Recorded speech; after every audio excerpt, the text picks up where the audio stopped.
الحمدللہ رب العالمین، اما بعد۔ سامعین محترم، اذان کے حوالے سے مسائل بیان ہو رہے تھے۔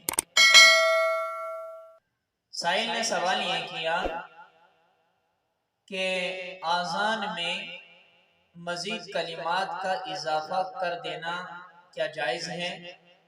تو یاد رکھیں، اذان کے اندر مزید کلمات کا اضافہ کرنا جائز نہیں ہے۔ اذان تو وہی ہے جو حضور علیہ السلام سے تواتر کے ساتھ منقول ہے۔ اگر اذان کے اندر مزید کلمات کا اضافہ کر دیا تو وہ اذان نہیں رہے گی، بلکہ وہ ایک نئے دین کی نئی اذان ہوگی۔ اللہ تعالی ہمیں عمل کی توفیق عطا فرمائے۔